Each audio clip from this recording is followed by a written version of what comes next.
Namaskar, sejam bem-vindos para mais um episódio do estudo e leitura comentada do Bhagavad Gita para iniciantes. Esse é o episódio 74 e o tema principal que nós vamos abordar hoje é sobre a linguagem florida dos Vedas no Bhagavad Gita.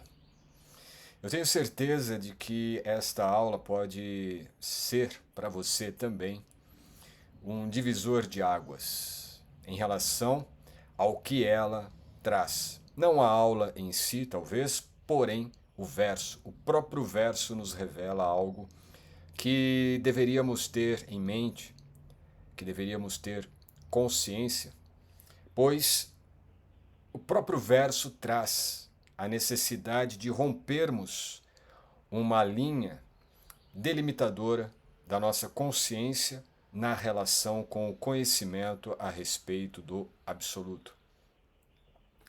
Isso, naturalmente, está dentro do nosso contexto de estudos comentados do Bhagavad Gita. Esse aqui, como eu disse, é o episódio 74, então você tem pelo menos ainda 73 episódios anteriores a este.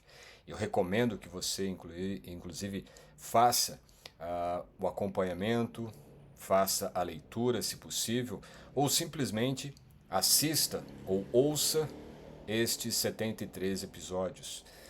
E o principal nisto é que este episódio 74, ele realmente é um divisor de águas.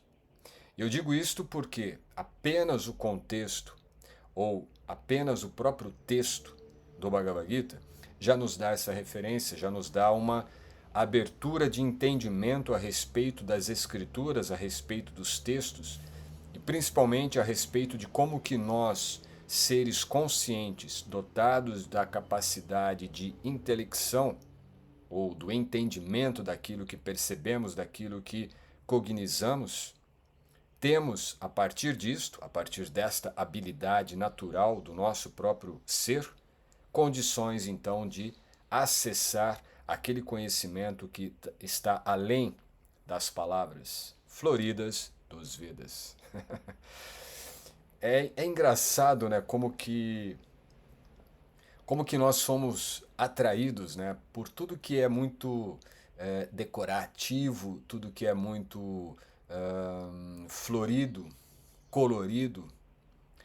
É basicamente aquilo que ocorre quando somos ainda crianças, né? Nós nos atraímos por aquilo que chama mais a nossa atenção, por aquilo que pode às vezes parecer mais divertido, mais prazeroso, ou até mesmo aquilo que de alguma forma irá nos enganar com mais exatidão.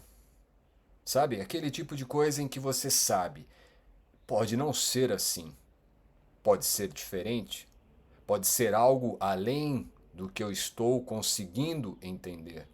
Mas já está bom, até porque aqui eu consigo me sentir acolhido, aqui eu consigo me sentir confortável, aqui eu consigo me sentir parte de de uma escolinha, parte de um parquinho, parte de um circo.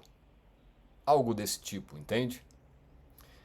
Porém, este verso nos traz uma conotação um pouco mais profunda, onde nós vamos perceber que aquilo que está florindo o nosso cenário, ou em outras palavras, florindo apenas o nosso campo imaginativo e muitas vezes de desejos, não é? O nosso campo desejoso, até porque, sejamos sinceros, né? Nós somos atraídos por aquilo que tem mais coerência com os nossos desejos. E geralmente isto em textos acaba sendo fácil de ser criado. Você apenas dá uma certa conotação, você apenas coloca uma certa simbologia, você apenas coloca alguns elementos que vão nos dar aquela percepção, ainda que superficial ou ilusória, de que poxa, este conhecimento é muito antigo, este texto é muito antigo, e isto que está sendo dado não é dado em nenhum outro lugar. E isso tudo acaba nos convencendo de que, uau, estamos no caminho certo, estamos tendo uma experiência total, absoluta, e isto é o mais importante. Mas quando passa algum tempo e você começa a sentir que aquele estado de comodidade está te deixando incômodo novamente, você começa a procurar algum outro ajuste. E aí você muda de posição, você pede mais um suco ou um sorvete, ou pede alguma coisa para tentar te tornar agradável novamente naquele ambiente, ou melhor, naquele formato de entendimento das coisas como foi descrita, de forma florida para você. Mas vamos ser assim também bastante maduros e entendermos que isto faz parte da evolução. De certa forma, tudo que ocorre já está dentro de algo maior. Ou seja, aquilo que está ocorrendo tem o seu motivo de ocorrer para cada um de nós. Afinal de contas, todos nós estamos em um processo individualizado de evolução, de experiências, de entendimento e de compreensão a respeito de si mesmo. Isto interfere totalmente no que nós podemos entender como autoconhecimento. Quer dizer, aquele autoconhecimento que eu adquiro como uma instrução ou algo que eu adquiro a partir de um conhecimento que me foi transmitido, ou até mesmo a partir da minha fé em algo que eu ainda não entendi. Mas eu tenho que ter fé, eu tenho que acreditar, porque é um dogma. Ora, ora, ora, como que isso vai se estabelecer em sua essência realmente? Quer dizer, quando nós eliminamos estas palavras floridas dos Vedas, nós realmente acessamos aquilo que está em sua essência de conhecimento. A palavra, ou melhor, a terminologia, a expressão colocada neste verso do Bhagavad Gita, as palavras floridas dos Vedas, ela, na verdade, traz para nós algo mais homogeneizado. Então você entende que, bom, existem sabores, e dentre os sabores, aqueles que são mais apetitosos são talvez os doces. Então você tem aí todo um florido de doces. Sendo doce, tendo açúcar, me dando aquela satisfação, aquela saciedade pelo doce, está bom. E nisso nós entramos nesse primeiro nível e aceitamos, mesmo sabendo que aquilo é uma palavra apenas atrativa ou apenas um bosque florido. Só que à medida que você começa a saborear esse doce, você percebe que existem doces mais refinados, doces mais gostosos, e então você começa a ter uma escolha maior, de acordo com a sua habilidade de provar aquele sabor. À medida que você refina a sua habilidade de sentir aquele sabor. Em outras palavras, à medida que nós então nos conhecemos, à medida que nós, a partir deste autoconhecimento, nos tornamos mais conscientes de quem nós realmente somos, começamos também a ter a capacidade natural, isso não é externo, não é imposto, não é uma pílula que você tem que tomar ou alguma coisa parecida, mas sim brota de você. E neste brotar natural de você, em você mesmo, você começa então a refinar a sua opção, refinar aquilo que você gosta. Ok, eu gosto de doces, mas dentre eles tem este que é o meu preferido.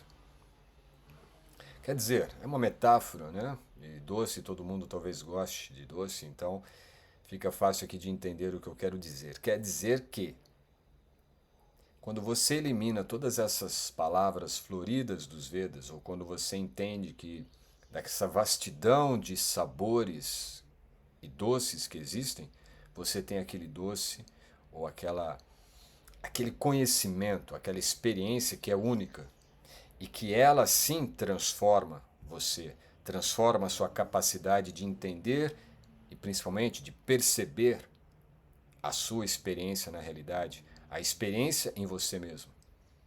Isso é autoconsciência. Então, o Bhagavad Gita, naturalmente, embora seja colocado também no contexto muito religioso, um livro sagrado, na verdade ele é apenas um roteiro, ele é apenas um anagrama de conceitos. Embora tenha 700 versos, o Bhagavad Gita está trabalhando com conceitos muito simples e práticos. Não são conceitos religiosos e nem mesmo conceitos assim tão místicos. São conceitos que dizem respeito ao nosso comportamento, à nossa forma de agir. Por isso ele também é conhecido como Dharma Shastra. E Dharma é importante também entendermos, e isto vai ser aos poucos aclarado mais e mais na leitura, nos estudos que nós pretendemos oferecer aqui para vocês. Ele tem uma profundidade maior para que possamos entender exatamente o que é o Dharma, que muitas vezes é traduzido por grandes personalidades do conhecimento védico como sendo a religiosidade eterna da alma, quando na verdade significa o código fonte de nossa natureza individual com o Criador absoluto, com a fonte criadora absoluta. Quer dizer, não existe um Dharma, embora ele seja também pintado nesta grande paisagem florida dos Vedas. O Dharma é algo individual, é algo que cada um de nós trazemos desde a nossa fonte primordial pulsante, de onde nós pulsamos como almas individuais, como princípios de núcleo consciente na experiência com o divino. Porque tudo que nós experienciamos aqui é uma experiência direta com o divino. Mas as palavras floridas dos Vedas nos fizeram acreditar que nós estamos experienciando um mundo material, que estamos experienciando a ilusão maia, que nós estamos experienciando apenas o cativeiro material, criando uma divisão, uma ruptura, um distanciamento da sua essência com a fonte criadora, que está totalmente integrado com essa essência que brota, que se expande infinitamente por um único impulso, o impulso do amor. Deus é o amor é Deus. E naturalmente também, quando falamos em amor, há esta conotação florida do amor, não é? Nós pensamos no amor assim dentro de um contexto bastante carnalizado, talvez, não é? Ou, enfim, essa questão que já está bastante moldada por Hollywood, né? Moldada pelos romances, enfim, de todas as categorias, que apenas nos dão uma ideia do amor, né? Um amor que ele é fugaz, ele passa de um lado para o outro, nós vivemos uma experiência, aquela experiência da pessoa amada que foi perdida, e essas coisas todas são banalizações dessas palavras floridas, quando na verdade o amor é algo que nunca deixa de emanar de cada um de nós, certo? Então, este processo de emanar o amor dentro de cada um de nós, em nossas expressões, de forma com que esta expressão original lá da fonte, que ao brotar, ao emanar, ao pulsar da fonte, se expressa em cada um de nós, em tudo que nós somos capazes de expressarmos, e isto é o próprio Dharma, nós temos aí esta expressão efetivada no campo físico, no kshetra, como ação. Por isso, o Bhagavad Gita ele é colocado também um livro que nos ensina a agir. E esta ação, como eu disse, ela é baseada em conceitos simples e bastante reduzidos. De 700 versos, nós vamos ter aí um número pequeno de conceitos importantes de serem entendidos e colocados em prática. Mas para que isso seja realmente efetivado, compreendido, é necessário que nós passemos então por esse capítulo 2, onde esses conceitos estão sendo colocados, cada um deles da sua maneira, porém de uma forma bastante ainda maciça, bastante ainda preliminar. Por quê? passando o capítulo 2, e aqui nós estamos no verso 53, então nós teremos ainda pelo menos mais uns 20 e poucos versos nesse capítulo 2, aí começaremos a entrar então em temas específicos que tratam desses conceitos. Ok? Então é isto. Apenas uma introdução que eu faço aqui para vocês. E como eu disse, é uma linha divisora. Se você estiver realmente focado, se você estiver realmente imbuído de uma transformação que não venha de fora, mas uma transformação que recodifique todo o seu entendimento a respeito de você, a respeito de sua realidade, a respeito de suas experiências em diferentes níveis, desde o nível mais físico, denso, até mesmo os níveis mais elevados e sutis da sua natureza espiritual, do seu ser, que é tudo isto, do denso ao sutil, do espiritual ao carnal, tudo isso faz parte do teu ser, não há divisão, não há separação. E o que as palavras floridas dos Vedas fizeram foi justamente isto. E aqui, claro, a gente está dentro de um contexto dos Vedas, mas isso se aplica a todas as escrituras sagradas e também a todas as escrituras difundidas. Não apenas as sagradas. E aí a gente tem uma lista de várias obras que são consideradas sagradas, e não preciso falá-las aqui. Mas também todo o contexto no qual nós viemos, ou hoje assistimos, como a história humana. Tudo isso que foi narrado para nós, então, histórias da Babilônia, histórias do Antigo Egito, histórias da Grécia, tudo isso são narrativas. São palavras floridas da história humana. O que importa nisto é a síntese de toda essa história para chegar ao que você é hoje, neste momento. Senão não teria sentido.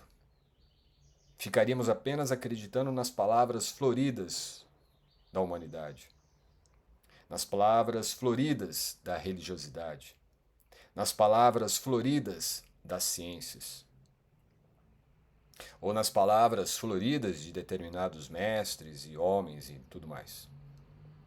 Não, tudo isto é um livro que foi escrito ao longo da história de evolução humana, para agora eliminarmos esta página de seda.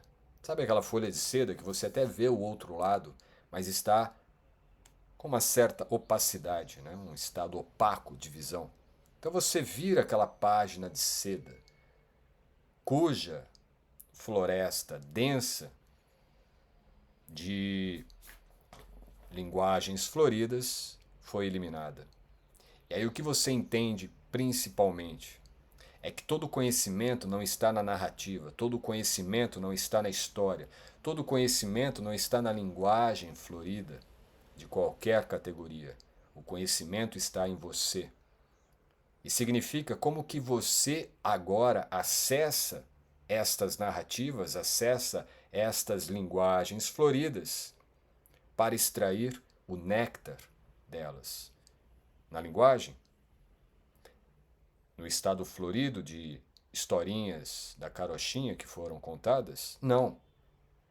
De como que toda essa estrutura da linguagem, das narrativas, das histórias, dos mitos, dos arquétipos, estruturaram a sua condição de entender a si próprio e de perceber a si próprio na experiência da realidade neste momento, neste contexto, na sua instância de presença na experiência. Eu vejo, né, essa expressão que eu estou te dando, essa forma de ver, uma descrição, e eu tento descrever aquilo que eu tento ver, né? Ou seja, como que nós podemos ver isso que eu estou dizendo? Imagine que você está, nós fomos todos impulsionados para uma linha do fronte, e agora nós estamos nessa linha do fronte. E nessa linha do fronte, importa o que foi ocorrido lá atrás? Importa o que te impulsionou até esse momento do front? Não, importa agora o que eu vou fazer desta linha, porque eu estou no front. E se eu não fizer nada, eu serei talvez sucateado. Eu serei talvez envolvido por um movimento que me dissolverá. Serei envolvido por um impulso que já não é meu. É um impulso de algo humano. É um impulso de algo histórico. Sendo que estar na linha do fronte agora é justamente o limiar da nossa transição, da nossa transformação. Tudo o que nós tivemos descrito no Bhagavad Gita, em todas as outras escrituras que compõem os Vedas, e aqui estamos falando especificamente do que é essa categoria dos Itihasas e dos Puranas, ou seja, os livros de história que trazem conhecimento conceitual e filosófico. Mas é contado através de histórias. E nós temos que entender que a essência dessas histórias é filosófico, é metafísico, porque diz respeito à nossa experiência neste contexto do conhecimento descrito.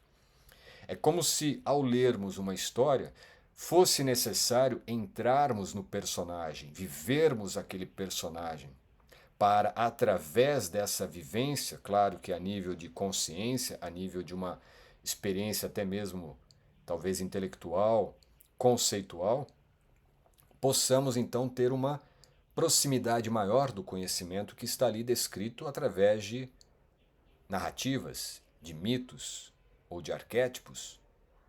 Entende? Então, a forma narrativa na qual o próprio Bhagavad Gita está inserido é uma estrutura narrativa que possibilita uma experiência literária da nossa consciência naquilo que está sendo dado. O problema nisto é quando há uma interpretação para a nossa experiência. E essa interpretação da nossa experiência, daquilo que está sendo lido, estudado, está determinando a própria experiência. Ou seja, nós estamos experienciando aquilo que está na floritude ou na nossa floricultura de experiências. Ou seja, nós estamos experienciando as palavras floridas, a linguagem florida, e não a experiência direta daquele conhecimento ou daquele objeto divino que é o absoluto, que é Deus. Entende? Então, esse limiar de estar no fronte é realmente tirarmos estas badulações linguísticas, de tirarmos esses conceitos míticos da experiência, para termos uma experiência direta com o divino. E desse modo, aquilo que está na estrutura da linguagem narrativa dos Puranas, como eu disse, é uma estrutura muito avançada.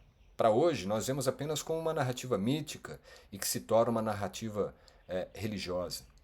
Mas existe uma tecnologia literária nela. Uma tecnologia no sentido de que quando nós lemos e se nós eliminamos essa barreira que é a linguagem florida, que vai nos encantar, que vai nos acalentar de uma forma superficial, no sentido de que, pronto, entendi, é isto. Não, você tem que ir um pouco além. De ir além desse contexto superficial onde estamos homogeneizados acreditando em algo. Isso é uma fé coletiva. É uma experiência coletiva.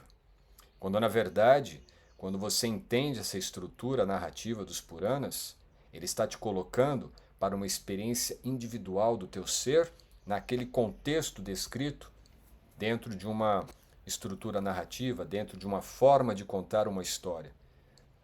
A história é a linguagem florida.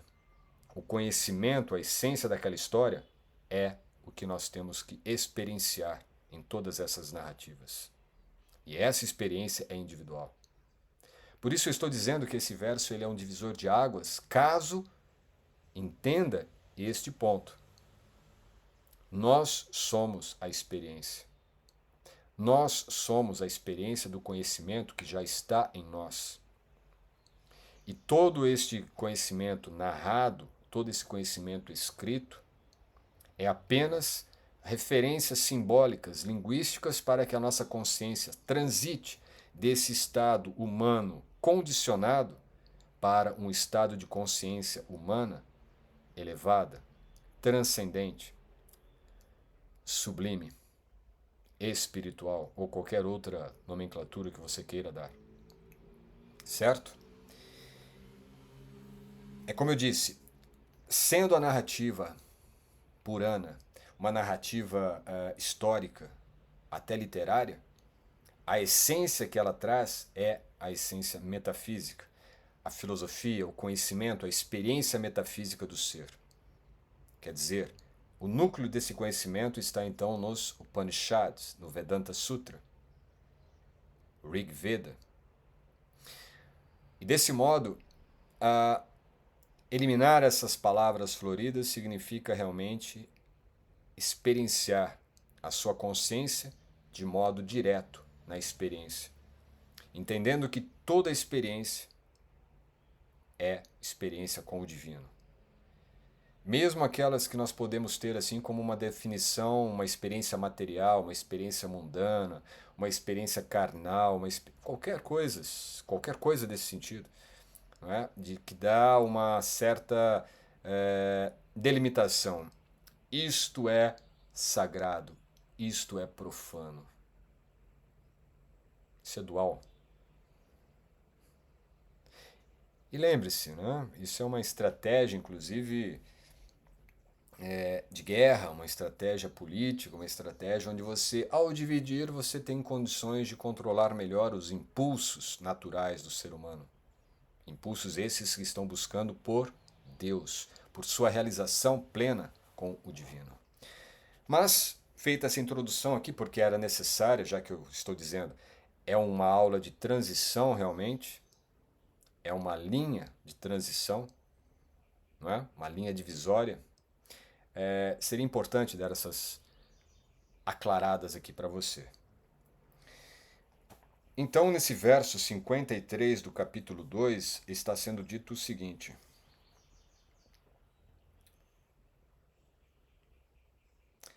eu nem vou ler aqui, bom, vou ler aqui a tradução palavra por palavra só, tá bom? Shruti, da revelação védica. Shruti. Shruti é aquilo que vem através da audição. Smriti é aquilo que vem da memória. E aqui no caso se fala de Shruti. Shruti, então, é aquilo que é revelado à consciência. Aquilo que é revelado à consciência. É um conhecimento que ainda não está escrito. Certo? Ah, mas a definição dada é que existem os Shruti e os Smriti. Os Smriti são explicações dos Shrutis. É tudo balela. Claro, né, estou aqui sacralizando ou dessacralizando um pouco o contexto. Na verdade, o que há? Imagine que todo conhecimento antes, é falado isso em vários contextos, era oral. Isso é fato. Esse conhecimento oral ele vinha de uma forma com que não estava ainda decodificado em linguísticas, ou em línguas, ou em escritas. Isso é Shruti. Certo? O Smriti é quando esse contexto escrito ele passa a ser reescrito. E aí mantido na memória com a escrita. Vipratipana, sem influenciar pelos resultados fruitivos. Então, aquilo que é um conhecimento inato e que não é influenciado, certo? Viprati, prati, ok. Viprati, sem, ou junto de, prati, acúmulo. Aquilo que você começa a acumular informações, você começa a acumular alguns códigos, você entende algo, viprati, com outro entendimento, viprati, mais um outro entendimento. E todos esses entendimentos que você começa a aglutinar, eles são pana. Eles estão livres de resultados que, na verdade, ou de decodificações ou de interpretações externas à sua própria experiência. Significa isto. Te, tua, yadha, quando, stashyati, permanece. Né? Aqui a gente tem a palavra stitha, Sthita é permanecer, fixo. Para quem faz yoga, conhece algumas posturas, tem o Tadasana ou também Sthita, né? Ou Sthiti, Samastiti, manter-se em equilíbrio. Postura em pé, né? A postura da montanha também. E aqui vem Sthashati, né? Permanecer. Nishtala, imóvel. Samadho, em consciência transcendental. Samadho é uma declinação da palavra samadhi. Samadhi é um estado de consciência em unidade, é um estado de consciência em decodificação, coerente com a fonte. É quando nós conseguimos ter uma contemplação do absoluto, uma contemplação do divino, de forma pura, de forma não florida. Então, uma experiência direta. Samadhi significa experiência direta com o ser, com o divino na experiência, na sua presença plena na experiência total. Achala, fixa. Buddhir, a inteligência espiritual. Thala, experiência espiritual ou experiência que está em total coerência com a fonte. Assim como vibra na fonte, ela vibra também na sua intelecção, no seu entendimento. Você não entende com interpretações de outros, você não entende com especulações da sua mente, você entende com uma intuição superior, algo que fala em você. Isso é Buddhi.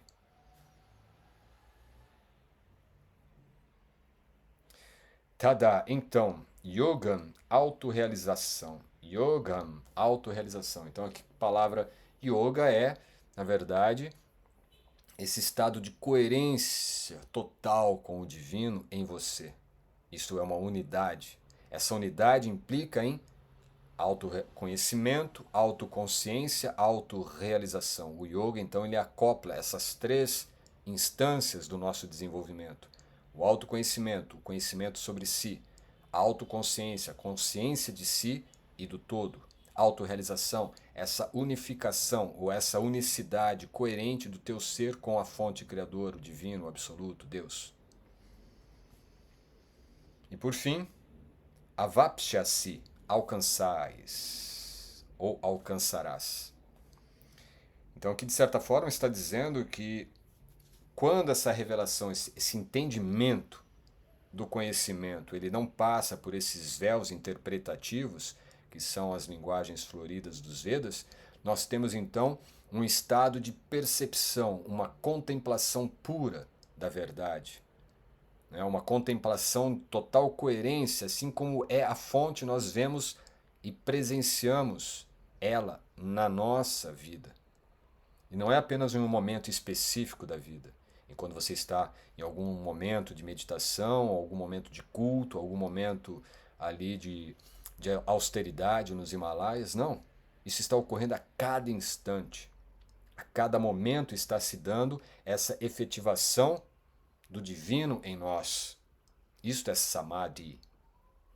Então, quando deixamos de lado toda essa tela decorativa, florida, da linguagem, das narrativas, que dão à nossa consciência a interpretação secundária, em vez de permitir a nós mesmos uma experiência direta com aquele contexto, para que possamos trazer, aí o processo de educar, trazer de dentro o entendimento daquela experiência, o entendimento daquele conhecimento.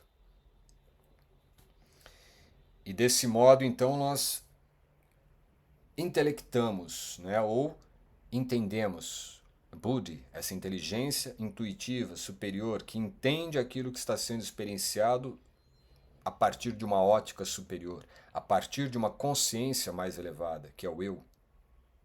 Então nós começamos a entender aquilo que estamos experienciando, sem que a experiência seja interpretada ou pintada, decorada por aquilo que já faz parte do humano, já faz parte de uma cultura, já faz parte de uma doutrina religiosa, já faz parte de um paradigma científico. Veja a diferença. Existe uma forma de entender aquilo que nós estamos experienciando com os óculos dos paradigmas dogmáticos, doutrinários, e existe um outro nível onde você não usa esses óculos e você entende aquilo que está experienciando misticamente com a sua consciência búdica, com a sua consciência intelectiva. É o mesmo campo, é a mesma experiência, mas a forma de acessar a experiência e trazer para fora o seu eu, ou seja, aí há um elemento, por exemplo, do próprio heroísmo. Né? O que é o heroísmo nesse contexto?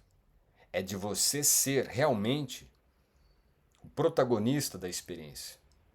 Você não é moldado pelas experiências, mas você se define na experiência. Isso é a individuação. Isto é a autorrealização.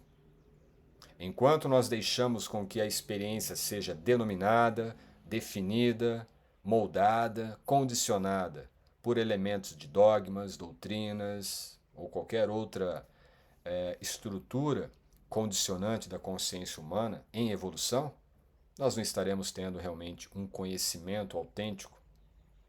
Estamos apenas multiplicando uma informação ou mesmo uma doutrina, um dogma que foi realizado por algum outro indivíduo. Está errado isto? Não, não está errado, está tudo certo. E viveremos bem dessa forma, embora hajam ainda diferenças. Mas o que nós temos hoje à disposição é a possibilidade de entendermos com uma outra ótica, entendermos por nós mesmos. E aqui não significa negar tudo, sim, acessar e aceitar tudo.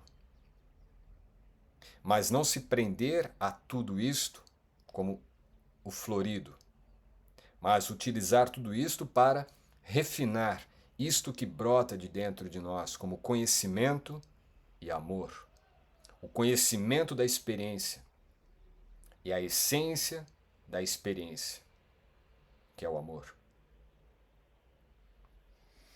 Então agora sim o verso, né? Eu falei aqui apenas a respeito da tradução palavra por palavra.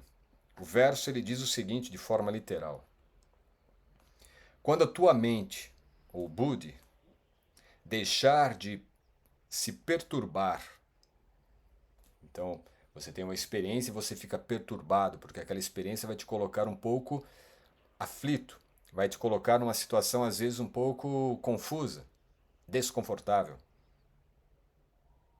Mas quando isto já não mais te perturba, que são as linguagens floridas dos Vedas, né? Então, quando tua mente deixar de se perturbar pela linguagem florida dos Vedas, pelos atrativos, pelas decorações, pelos distrativos, pelas informações que são apenas para te deixar ali dentro de um limiar superficial e não se aprofundar naquilo que está realmente sendo apresentado e dado para a sua experiência de consciência espiritual. E quando se fixar no transe da autorrealização, ou seja, no Yoga Samadhi, nessa união onde você passa a contemplar de forma pura, de forma não condicionada, de forma não formatada ou de forma não dogmatizada, florida, você então terá atingido a consciência divina.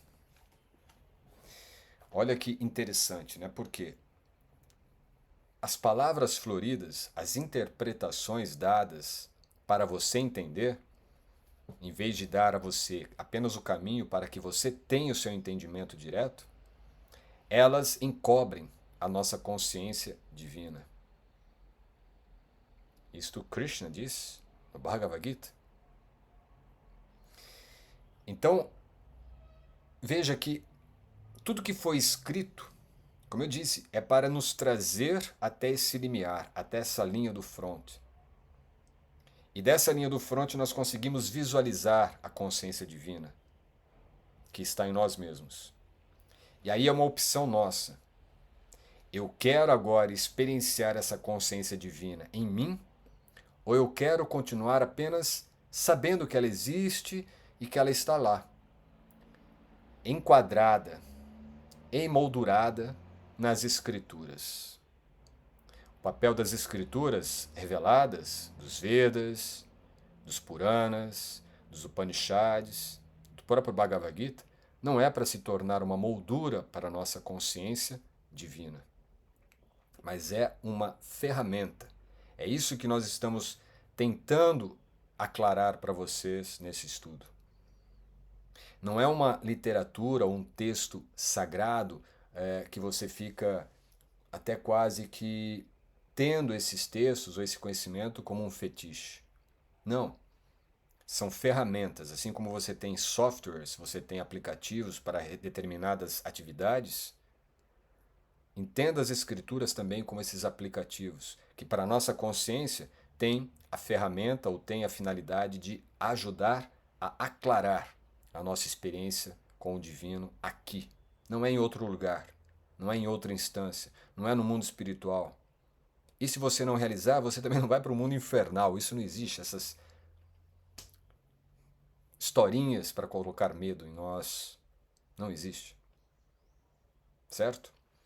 Então, as Escrituras têm a finalidade apenas de nos dar ferramentas, instrumentos, conceitos, para que possamos então acessar a consciência divina.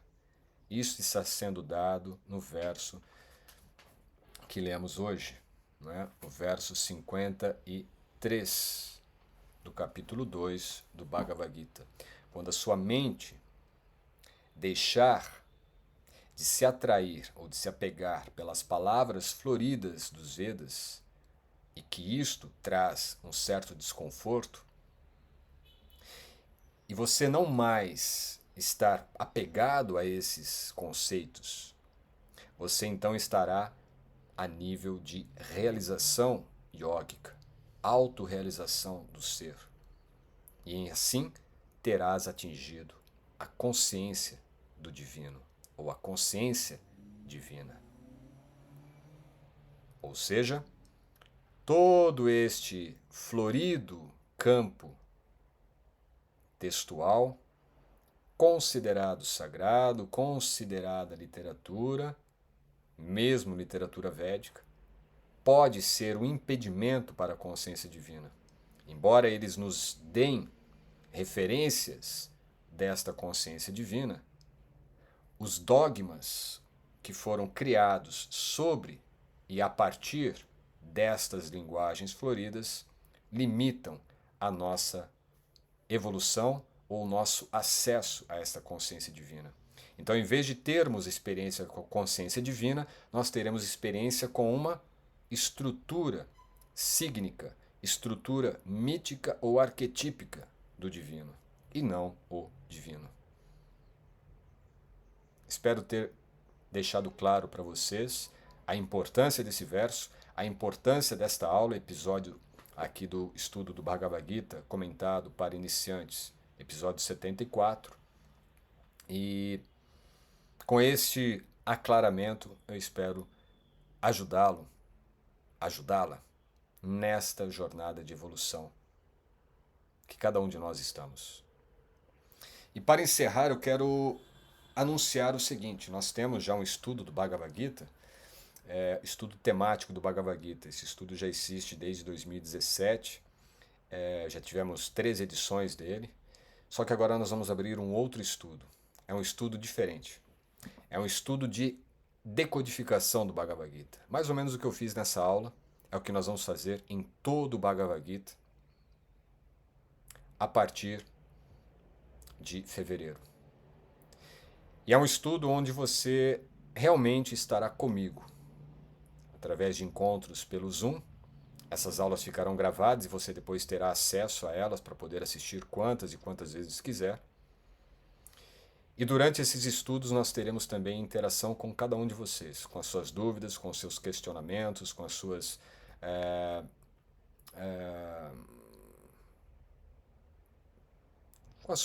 barreiras, tá?